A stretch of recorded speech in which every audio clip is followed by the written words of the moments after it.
নমস্কার বন্ধুরা, আজকে আমরা এই ভিডিওতে আলোচনা করব আমাদের ওয়েস্ট বেঙ্গল গভর্নমেন্টের পক্ষ থেকে চালু করা লক্ষ্মী ভাণ্ডারের ব্যাপারে। তো বন্ধুরা, এই লক্ষ্মী ভাণ্ডার প্রকল্প থেকে আপনারা আরও বেশি সুবিধা পাবেন, সেই ব্যাপারেই কিন্তু একটি আপডেট সামনে এসেছে। তাহলে আসুন দেখি নিই এখানে কোন ব্যাপারের কথা বলা হয়েছে। বলা হয়েছে যে লক্ষ্মীর ভাণ্ডার স্কিম, লক্ষ্মীর ভাণ্ডার প্রকল্পে মিলবে আরও বেশি সুবিধা, বিরাট ঘোষণা করলেন মুখ্যমন্ত্রী মমতা ব্যানার্জি। তাহলে আসুন দেখি নিই আপনারা কোন সুবিধা পেতে চলেছেন। 21শে জুলাইয়ের মঞ্চ থেকে পশ্চিমবঙ্গের সর্বাধিক জনপ্রিয় লক্ষ্মীর ভাণ্ডার প্রকল্প নিয়ে বিরাট ঘোষণা করলেন রাজ্যের মুখ্যমন্ত্রী মমতা বন্দ্যোপাধ্যায়, যাতে স্পষ্টই বোঝা গেছে আগামী দিনে আরও লাভ পেতে চলেছেন রাজ্যের মহিলারা।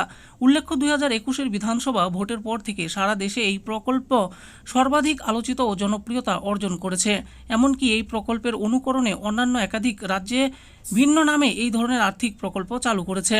তাই এবার রাজ্য সরকার খুশি হয়ে মহিলাদের আরও বেশি সুবিধা দিতে চলেছে এই প্রকল্পে। 2021 সালের বিধানসভা নির্বাচনের ইস্তেহারে লক্ষ্মীর ভাণ্ডার প্রকল্পের কথা প্রথম ঘোষণা করে তৃণমূল। ভোট জেতার পরে 2021 সালের 16ই আগস্ট থেকে প্রকল্পটি কার্যকর করা হয়। মমতা বন্দ্যোপাধ্যায় জানিয়েছেন, লক্ষ্মীর ভাণ্ডারের আওতায় 2,40,00,000 মহিলাকে আনা হয়েছে এবং তাদেরকে তালিকা অনুযায়ী অর্থ প্রদান করা হবে।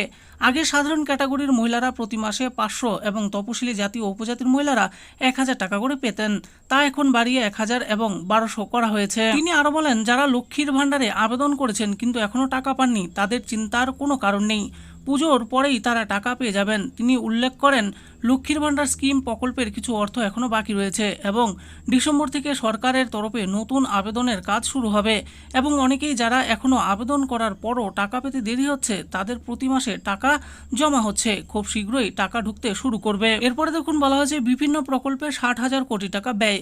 মমতা আরও জানান, রাজ্যের মানুষের জন্য 70টিরও বেশি জনমুখী প্রকল্প চালু করেছে বর্তমান রাজ্য সরকার, যেমন লক্ষ্মীর ভাণ্ডার, কন্যাশ্রী এবং রূপশ্রী প্রকল্প ইত্যাদি। আর এইসব প্রকল্পের জন্য তার সরকার 60,000 কোটি টাকা ব্যয় করেছে। আগামী দিনেও এগুলি চালিয়ে যাওয়ার প্রতিশ্রুতি দিয়েছেন তিনি। এছাড়াও বাংলার বাড়ি এবং বিধবা ভাতার জন্য ডিসেম্বর থেকে অর্থ বরাদ্দ করা হবে বলেও জানান মুখ্যমন্ত্রী। বাংলার বাড়ি প্রকল্প নিয়ে মমতার ঘোষণা। মুখ্যমন্ত্রী মমতা আরও দাবি করেন, প্রধানমন্ত্রী আবাস যোজনায় গত 12 বছরে তার সরকার 43 লক্ষ বাড়ি নির্মাণ করেছে। তবে এখনও 11 লক্ষ মানুষের বাড়ির তালিকা কেন্দ্র সরকারের কাছে পড়ে রয়েছে। কেন্দ্র সরকার 100 দিনের টাকা, আবাস যোজনা ও একাধিক প্রকল্পে বাংলাকে বঞ্চিত করেছে।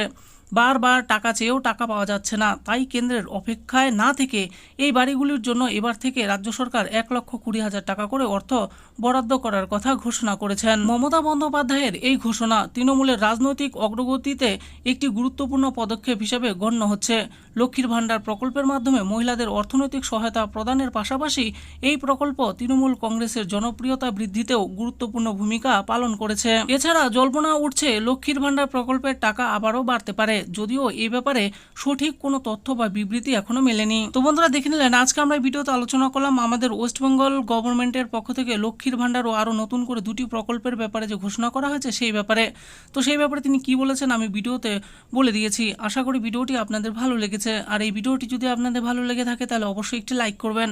আরও এরকম নিত্য নতুন স্কিম ও আপডেট সম্পর্কে জানার জন্য আমাদের এই চ্যানেল গভর্নমেন্ট স্কিম প্রো চ্যানেলটিকে অবশ্যই সাবস্ক্রাইব করবেন। আর এই ভিডিওটি দেখার জন্য আপনাদের সকলকেই অসংখ্য ধন্যবাদ।